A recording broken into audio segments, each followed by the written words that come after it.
Greetings and welcome to a Prayerful Pause.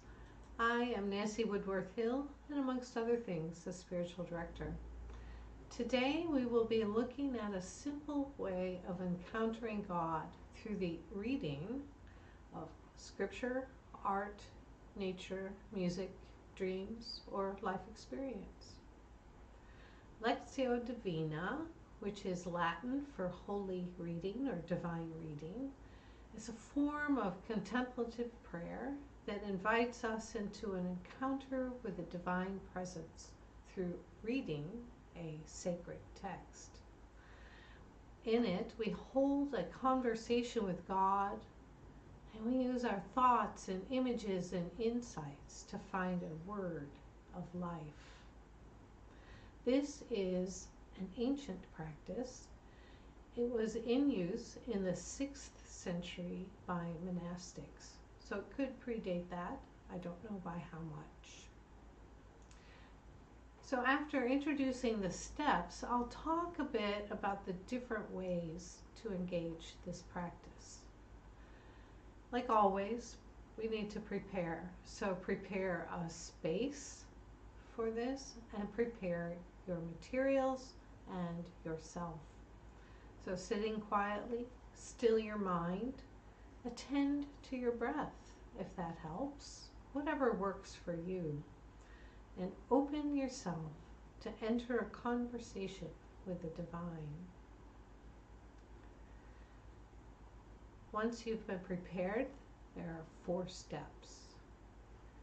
First, read. Read your chosen text carefully. Enter with your imagination. Fill your senses with what you've been reading. Find what shimmers to you. That's your word. And be fully present to it. It could be a word, it could be an image, it could be an idea. It could be anything. A sound, a phrase, a fragrance, texture, a movement. And hold this word without judgment. Take a few moments to hold and treasure this word. As it were, turn it around and look at it. Observe it. The next step is to ruminate. Much like an animal chews its cud, ruminate on this. So read your text again. Focus on what shimmers. It could change.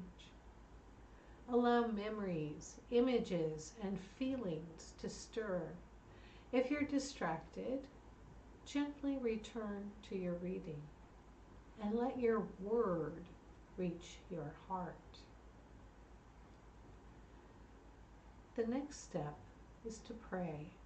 Welcome whatever has been moving through you and let it become prayer. And note that silence is possible. Pay attention to how your word connects to your current life situation. Is God calling you to anything? Offering a challenge or an invitation? Be present to what is welling up within you. Allow some space, some silence. And finally, rest. Sit quietly, breathe deeply, and allow your word to fall from your mind. And in this silence, listen with your heart, understanding heart is the organ of spiritual perception. If you receive thoughts or impressions, notice them, then return to the silence in your heart, resting in God's presence. After a while, open your eyes and express gratitude for this reading and offer gratitude. Now, another step, wonder. When you're finished, wonder about what action you may have been invited to consider. Perhaps this sacred word will be found during your day, accompanied by further invitation. Keep your senses open. So let's review these steps. First, as always, prepare. And then you read your text and then ruminate on it, then pray with it, and then rest in it. And before you walk away from your space, spend some time in wonder. So the middle 4 steps of these, there's traditional Latin names for them. You may have heard of them. Lectio, to read. Meditatio, the sense of ruminating. Oratio, to pray. And contemplatio, to rest. I just bookend it with a sense of preparing and then wondering.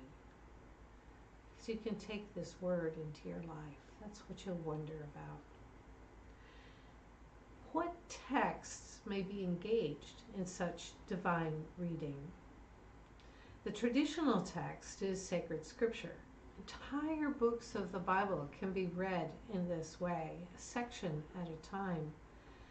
Consider following the daily lectionary if you'd like, or use a text that draws your attention.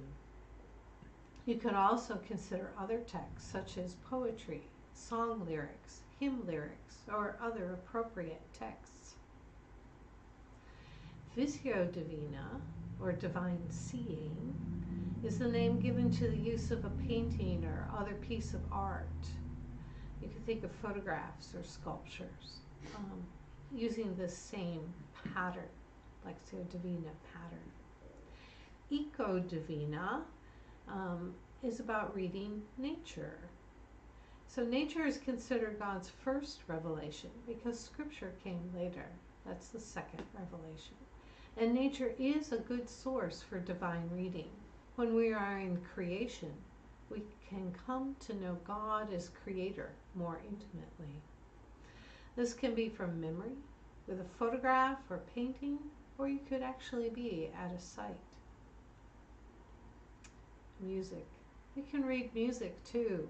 That will has the potential to take us deep into our emotional life. I will not easily forget listening to Holt's The Planets. We were on Jupiter, Bringer of Jollity, with my 9-year-old child, who looked at me and said, "This one reminds me of the joy I feel when I'm with you." Music can help us to read deeply. Dreams. All dreams are sent for our health and wholeness. And dreams are in the language of image and metaphor and myth, and these can also be read using this pattern. It can also bring life experience. If there's something that's bothering you, you can take a look at it quite deeply with this same pattern. So why engage in this practice? When we read from a text, rather than solely attending to our own agendas, we invite the divine into the conversation. And in the process, our hearts may be changed. So there are a great many resources available online and in books. And if you'd like to get more information, I suggest you start there. So, go in peace.